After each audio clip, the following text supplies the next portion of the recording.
Shalom saudara-saudara yang dikasihi oleh Tuhan. Kita bersyukur kepada Tuhan karena Tuhan Dia terlibat dalam hidup kita. Sehingga kita tidak bergumul seorang diri, saudara. Tetapi ada Dia yang campur tangan atas hidup kita dan menopang hidup kita. Salam jumpa dalam program Tuhan adalah Gembalaku. Saudara, betapa sering kita tidak menjalankan apa yang Tuhan kehendaki karena kita dilanda oleh kekhawatiran. Dan seringkali kita mengatakan begini, jangan-jangan jika saya lakukan itu akan jadi begini dan jadi begitu. Yang dimaksudkan dengan jadi begini dan jadi begitu adalah sesuatu yang buruk terjadi dengan kita. Nah saudara, lalu kita mulai menyimpang dari apa yang Tuhan kehendaki dalam hidup kita dan kita menjalankan rencana kita sendiri. Saudara, mengapa kita seperti itu? Sebab saudara, kita seringkali memisahkan antara perintah Tuhan dengan Tuhan yang memerintahkan kepada kita. Kita berpikir ketika Tuhan memerintahkan kita, maka kita bertanggung jawab seorang diri untuk melakukannya. Sukses atau tidak sukses tergantung kepada kita. Dan resikonya kita tanggung sendiri. Saudara, itulah pandangan atau gambaran tentang Tuhan dari filsafat deisme. Saudara, deisme menggambarkan Tuhan itu menciptakan segala sesuatu. Tetapi setelah Tuhan menciptakan, Dia tidak terlibat lagi di dalam kehidupan ciptaannya. Saudara, apakah Tuhan kita Tuhan yang seperti itu? Saudara, mari kita membaca firman Tuhan dari 2 Samuel pasal yang kelima ayat 17-25. Ketika didengar orang Filistin bahwa Daud telah diurapi menjadi raja atas Israel, maka majulah semua orang Filistin untuk menangkap Daud. Tetapi Daud mendengar hal itu, lalu ia pergi ke kubu pertahanan. Ketika orang Filistin itu datang dan memencar di lembah Refaim, bertanyalah Daud kepada Tuhan, apakah aku harus maju melawan orang Filistin itu? Akan kau serahkankah mereka itu ke dalam tanganku? Tuhan menjawab Daud, majulah, sebab aku pasti akan menyerahkan orang Filistin itu ke dalam tanganmu.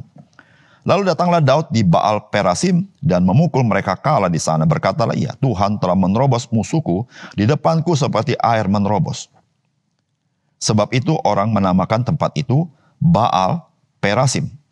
Orang Filistin itu meninggalkan berhalanya di sana, lalu Daud dan orang-orangnya mengangkatnya. Ketika orang Filistin maju sekali lagi dan memencar di lembah Refaim, maka bertanyalah Daud kepada Tuhan, dan ia menjawab, janganlah maju, tetapi buatlah gerakan lingkaran sampai ke belakang mereka, sehingga engkau dapat menyerang mereka dan dari jurusan pohon-pohon kertau. Dan bila engkau mendengar bunyi derap langkah di puncak pohon-pohon kertau itu, maka haruslah engkau bertindak cepat. Sebab pada waktu itu Tuhan telah keluar berperang di depanmu untuk memukul kalah tentara orang Filistin. Dan Daud berbuat demikian, seperti yang diperintahkan Tuhan kepadanya. Maka ia memukul kalah orang Filistin, mulai dari Geba sampai dekat Geser. Saudara yang dikasihi oleh Tuhan, bangsa Filistin setelah mendengar bahwa Daud diurapi menjadi raja, maka mereka menjadi tidak senang. Mereka ingin menyerang Daud untuk menangkap Daud. Saudara, pada saat seperti itu, maka saudara kita mendapatkan Daud bertanya kepada Tuhan, apakah ia harus maju menghadapi orang-orang Filistin? Saudara, 2 kali Daud bertanya kepada Tuhan di dalam 2 peristiwa. Saudara, yang pertama Tuhan mengabulkan doa Daud. Tetapi yang kedua Tuhan tidak mengabulkan doa Daud. Saudara, bukankah ini yang seringkali kita alami dalam doa-doa kita? Ada doa-doa yang disetujui oleh Tuhan, tapi ada doa yang tidak disetujui oleh Tuhan. Saudara, jikalau Tuhan menyetujui doa kita, kita merasa bahwa Tuhan itu peduli dengan kita. Tetapi ketika Ia tidak setuju dengan doa kita, maka seringkali kita berpikir bahwa Tuhan tidak peduli dengan kita. Saudara, apakah pesan firman Tuhan bagi kita? Yang pertama, saudara, Tuhan yang memerintahkan, Tuhan juga yang bertindak. Saudara, firman Tuhan berkata begini, bertanyalah Daud kepada Tuhan, apakah aku harus maju melawan orang Filistin itu? Akan kau serahkankah mereka itu ke dalam tanganku? Tuhan menjawab Daud, majulah sebab aku pasti akan menyerahkan orang Filistin itu ke dalam tanganmu. Lalu datanglah Daud di Baal Perasim dan memukul mereka kalah di sana. Berkatalah ia, Tuhan telah menerobos musuhku di depanku seperti air menerobos. Sebab itu orang menamakan tempat itu Baal Perasim. Saudara, Daud bertanya kepada Tuhan, apakah dia perlu maju? Apakah Tuhan menyerahkan bangsa Filistin ke dalam tangan Daud? Saudara, Tuhan memerintahkan, majulah. Saudara, di dalam perintah Tuhan itu, menarik sekali, Tuhan berkata, sebab aku pasti menyerahkan orang Filistin itu ke dalam tanganmu. Dan saudara, ini diakui oleh Daud ketika dia mengalahkan orang Filistin. Dia berkata, Tuhan telah menerobos musuhku di depanku seperti air menerobos. Saudara, apa yang kita pelajari di sini, saudara? Saudara, Tuhan yang memerintahkan adalah Tuhan juga yang terlibat di dalam tindakan-tindakannya. Saudara, Tuhan bukan sekedar Tuhan yang memerintahkan dan kita sendirian menghadapinya, tidak. Tetapi Tuhan yang memerintahkan, Tuhan juga yang menyertai, Tuhan juga yang berperang. Itulah yang Daud alami. Saudara, bukankah itu yang Tuhan Yesus katakan kepada kita? Ketika dia berkata supaya kita menjadi saksi, supaya kita memberitakan kabar baik. Dan dia berkata apa? Bukankah aku menyertai kamu sampai kesudahan zaman? Saudara, itu yang dialami oleh para rasul di dalam kisah para rasul. Saudara, kisah para rasul sebetulnya adalah kisah pekerjaan Roh Kudus di dalam diri orang-orang percaya. Bagaimana Roh Kudus bekerja, Roh Kudus meyakinkan orang, Roh Kudus memenangkan jiwa-jiwa. Sehingga rasul-rasul boleh dipakai Tuhan dengan luar biasa. Saudara, janganlah kita pernah lupa bahwa Tuhan kita adalah Tuhan yang tidak pernah membiarkan kita. Ketika Tuhan memberikan perintah kepada kita, sesungguhnya yang Tuhan rindukan dari kita adalah supaya kita mengalami Dia. Oleh karena itu, saudara, terhadap perintah Tuhan, marilah kita percaya 100%. Kita tidak perlu khawatir. Karena ketika dia memberikan perintah kepada kita, dia sendiri terlibat supaya kita mengalami kasih-Nya, mengalami kuasa-Nya. Oleh karena itu, saudara, orang-orang yang tidak taat kepada Tuhan tidak akan mengalami kuasa Tuhan. Tetapi orang-orang yang taat kepada Tuhan, dialah yang mengalami kuasa dan kasih Tuhan. Oleh karena itu, saudara yang kasih dalam Tuhan, ketika Tuhan memberikan perintah, dia tidak membiarkan engkau berjalan sendiri. Tetapi dia terlibat dan dia membela kehidupanmu. Yang kedua, saudara, Tuhan yang menolak permohonan, dia juga yang sudah mempunyai rencana bagi kehidupan kita. Saudara, firman Tuhan berkata begini, maka bertanyalah Daud kepada Tuhan. Dan ia menjawab, janganlah maju. Tetapi buatlah gerakan lingkaran sampai ke belakang mereka. Sehingga engkau dapat menyerang mereka dari jurusan pohon-pohon kertau. Dan bila engkau mendengar bunyi derap langkah di puncak pohon-pohon kertau itu, maka haruslah engkau bertindak cepat. Sebab pada waktu itu, Tuhan telah keluar berperang di depanmu untuk memukul kalah tentara orang Filistin.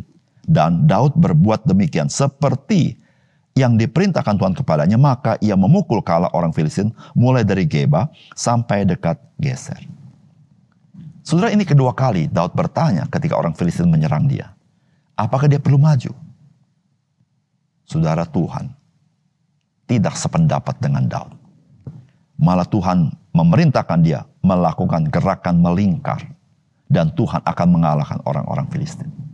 Saudara, Daud adalah seorang yang mempunyai pengalaman di dalam berperang. Dan dia boleh dikatakan selalu memenangkan peperangan itu. Saudara, apakah mudah bagi Daud yang telah banyak pengalaman dengan strategi perang menerima perintah Tuhan untuk melakukan perkara yang lain? Saudara, bisa tidak mudah. Tetapi Daud, dia mentaati Tuhan 100%.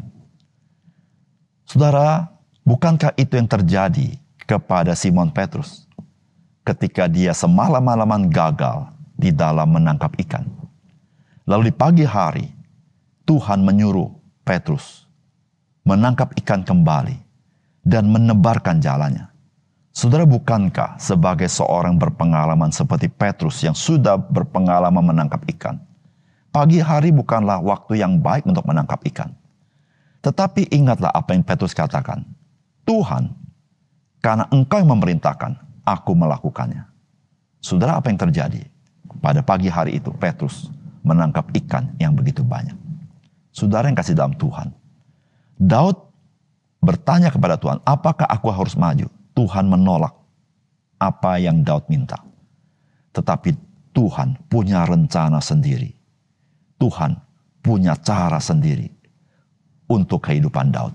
Saudara yang kasih dalam Tuhan, ketika Tuhan menolak doa kita, ketika Tuhan menolak cara kita, saudara, tidak berarti Tuhan itu tidak peduli dengan kita. Tetapi ingatlah, Tuhan dia punya rencana yang lain dalam hidupmu dan hidupku. Ketika Tuhan memberi yang lain kepada engkau tidak sesuai dengan apa yang kau minta, saudara ingatlah, Tuhan yang memberi itu, dia punya rencana yang berbeda.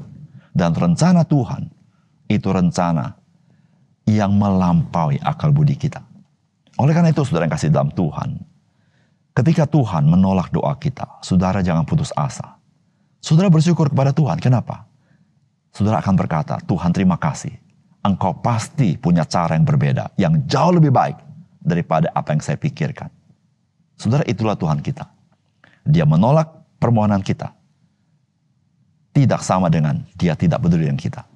Tetapi dia menolak permohonan kita karena dia tahu apa yang kita minta bukan yang baik. Tetapi dia ingin memberikan rencana yang jauh lebih baik daripada apa yang kita pikirkan. Mari kita berdoa. Bapa surga, terima kasih untuk firman Tuhan yang sangat indah yang Tuhan berikan kepada kami. Sehingga dengan demikian menguatkan iman kami. Bahwa Tuhan yang memerintahkan hidup kami, Tuhan juga yang terlibat dalam hidup kami. Tuhan yang menolak doa kami, Tuhan juga yang punya rencana atas hidup kami. Tuhan terima kasih, semuanya itu adalah karena Tuhan mencintai kami. Terima kasih untuk firman Tuhan. Dalam nama Tuhan Yesus kami berdoa. Amin.